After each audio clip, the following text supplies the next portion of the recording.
This is the Hidden Killers Podcast with Tony Brueski. Featuring defense attorney, Hidden Killers daily contributor, and host of the Defense Diaries podcast, Bob Motta. Bombshell allegations in the Alec Murdoch case. Bob, I want to get your reaction to this.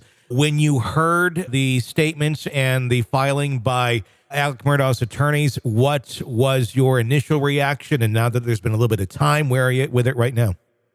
So, yeah, man, there is no shortage of like explosive true crime stories, right? I mean, it's every single day, it's something explosive is happening. So when I first heard about it, when I first heard that they were going to be filing a motion to dismiss, I'm like, wait, like initially, because there's a 30-day rule typically in each state wherein you have to file a motion for a new trial within 30 days if you're going to be appealing. So because the court loses jurisdiction. Now, what I soon figured out, I start digging into South Carolina's rules, and they have this 29B, which allows for them for after discovered evidence, as long as they've been exercising due diligence in terms of discovering this evidence, they can go up to a year before they end up filing. So when I first heard about it, that was my initial thought. And then my mind was blown. And then when I read the thing,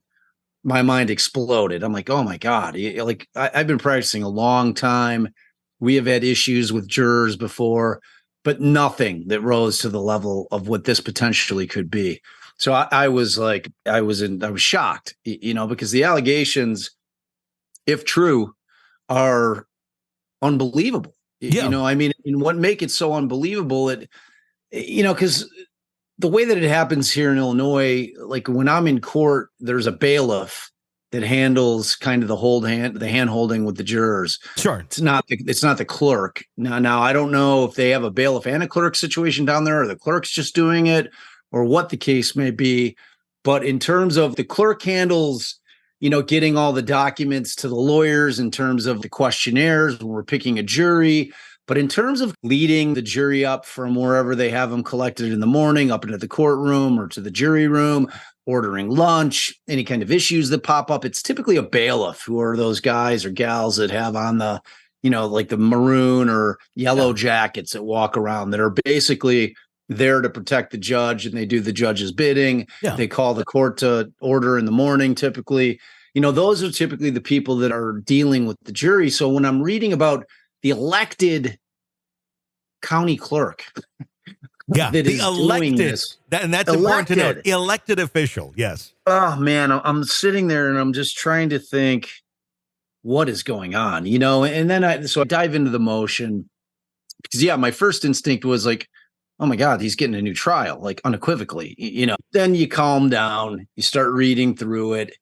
I start having Twitter wars with people, because there's two camps right now. There's the camp that is, okay, Poot and Griffin somehow went to these jurors and they've been, bought and paid for in order to say this. And we're not buying it. We think that somehow once Poot got in the door that he was able to charm him and say, hey, is it possible? She said that, where he was massaging the words and what was said, and that they wrote up these affidavits, and that, when it comes to pass, that none of these juror/witnesses are going to stick to the story. Right. So sure, there's that camp that just still believes it's low country. You don't know how low country works. It's as corrupt as can be. And, this thing is all just a facade, and it's going to get, exposed at the hearing if it gets to a hearing. And then there's the camp where, and I'm in this camp, that if his Sixth Amendment right were violated, then he deserves a new trial. It's simple as that. Yeah. No matter how awful of a human, exactly. I think he is a terrible human being. Sure. Yeah. No matter what. 100%. Like he is an awful, I just want that to be clear. I am not pro Murdoch. I do not think that Murdoch was innocent. I think that he is an absolute massive turd. Yeah. However, the Constitution applies to all of us, and we can't create a situation where they allow the sanctity of the jury room to be infiltrated by elected officials coming in and swaying a jury. So that being said, I started digging into the affidavits and, I was read through the motion and, let's talk about that. Like, what questions do you have about the affidavits themselves? I went through the whole thing this morning, and I don't know that I have so many questions because, it seems fairly straightforward. What we're talking about here, and correct me if I'm wrong, we're talking about the testimony, the sworn affidavits from jurors. We have at least two of them. There's one that was dismissed that wanted to remain anonymous that made a statement, but two jurors at least have said this is what happened. We have their accounts in those affidavits.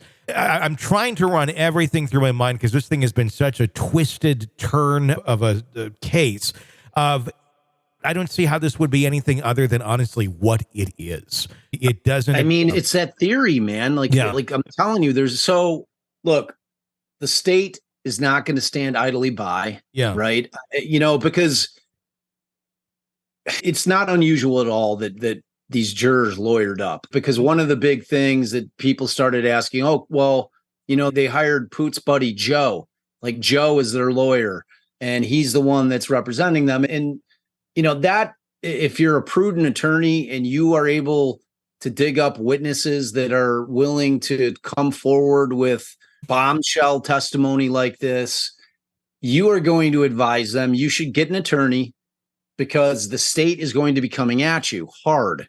Yeah. Like they've just secured a conviction. They don't want to have to go to trial again. They're going to be prying. They're going to send SLED out there. They're going to send whoever they can get out there, whether it's the feds, whether it's SLED, whoever it's going to be, they're going to be coming at them. If you hire counsel, then they're never sitting there with unfettered access to these people. Like they're going to have to go through the attorney in order to question them. If they want to get together, fine, it's going to be with counsel. And then they're protected because this isn't like a simple thing. People are like, well, why didn't they say anything when the judge would ask them every day after court? Did anybody speak to you about the case? And Newman was great about that. Yeah. Every judge typically does that. It's standard fare for a judge to ask the jury, has anybody talked to you about the case? I've never been in a courtroom in my 21 plus years where a juror said, raised their hand and said, this guy was talking to me about, you know what I mean? It's if there's an issue like that, it's typically never brought up like in open court. However, it still does raise the question, if the clerk of court or the county clerk was making these kinds of statements, the problem with it is with her being in the position of power and authority that she's in, jurors don't know the process. It's all brand new to them. Yes, of course you'll have jurors that they've served before, but for the most part, you're typically having people that are not familiar with the judicial process, how the court process works. And when you have the person who is basically directing you as to your every move for the better part of 6 weeks, in there telling you things, you then begin to think that, she must be able to do this. This must be part of her job. And you're not typically going to question that person because of their position of authority. So I can see a world in why it didn't come up. You know what I mean? Too. So and look, this thing, if it gets to a hearing and there's steps, like essentially what happens first is Griffin and Poot go forward and they say they're asking for leave of court to file it. So the first thing they had to do is they had to write a motion for the appellate court and say, look, we need to stay the appeal because we have something that's going on down in the trial court. The appellate court's not going to be able to handle it for two reasons. One, because of the statute says so. And number two, because none of it was on record other than the egg lady. So the egg lady juror, she was voir dired, if you remember, when she got removed. Judge Newman actually had her on the stand and questioned her. Yeah. And we all got to hear it. So like that, we heard a lot of that. That would be on record, but everything else that's included in this petition is not of record. Everything happened in the back rooms out at Moselle, so it was not common knowledge. And, when you get to the situation where you're trying to figure out why they didn't say anything, it does become kind of a difficult process. And that is but getting back to the process. So I'm assuming that the appellate court has stayed the appeal. That allows us to go back down. The next question becomes, is Judge Newman going to be the one to sit on this? Now, if I'm the defense, I'm 100%, and I love Judge Newman. I thought he was magnificent. Yeah. I thought he was spectacular the entire trial. I fell in love with him. I think the whole country did.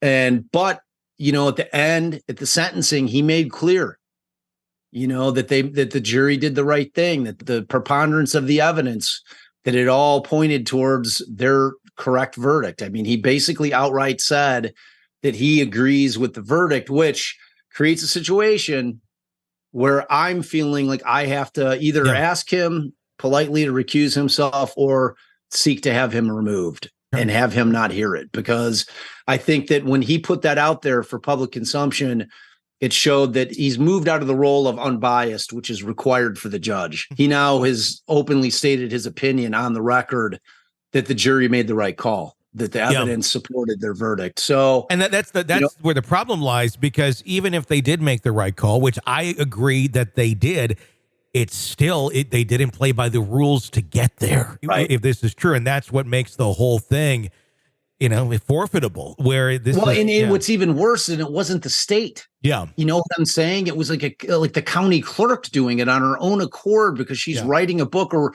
I don't know if that's her true motive. I don't know how much money she made on that book. I don't imagine too much. Yeah, but like in her mind, you have to think back to that trial. That was short of OJ. I cannot remember a trial that basically the entire country was watching. Yeah, so people will get sucked up into that vacuum of celebrity, of the whole world has their eyes on us. And I think that's what happened with Becky Hill. And she's going through she's clearly writing the book as it's going on. Yeah. She clearly came up with the concept, and you can tell with some of the things that she was doing in terms of controlling press interviews. And she was taking a lot of things under her control that wouldn't typically be under her control. So you can see she was getting a little bit egotistical with respect to her role in this whole thing. And I think that she was kind of getting that I'm feeling like I'm the center of the universe type feeling. Yeah.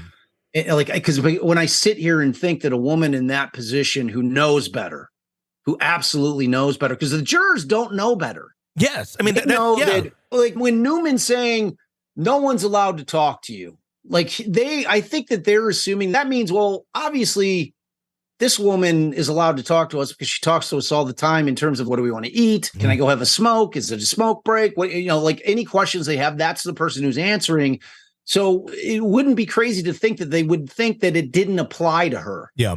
And that her talking out of remember, no one on that jury was an attorney. Okay. Yeah. No one on that jury went to law school. No one on that jury understands the Sixth Amendment and the intricacies of it. And that, that her saying anything regarding the trial is an issue for them because of her position is what creates the real problem for the state in this thing. Yeah. If she was just a random person, in the bathroom, that's not going to sway anybody, because to me, the bigger issue when trying to figure out whether or not what she said, if that had an impact on their vote, how do you know? You know what I mean? It's now we're 6 months out. Yeah. At that point, you're trying to go back in time, and a couple of the affidavits are I still had questions after Creighton Waters closing. Mm-hmm. I was still on the fence a little bit, and you don't know because we can't delve into our minds like that to know what impact that had. And if there's a question whether or not it had an impact at all, it's got to go. It has to be a retrial. Exactly. And we won't know if it did have an impact. But the thing is, there's a real chance that it did. And the fact that is there, that there's a real chance, You're consuming the Hidden Killers podcast. Want more? Start binging on all of our true crime podcasts right now through Apple Podcasts and get an ad-free experience when you sign up to be a True Crime Today Premium Plus member exclusively on Apple Podcasts. More of the Hidden Killers podcast dropping soon. Press subscribe now.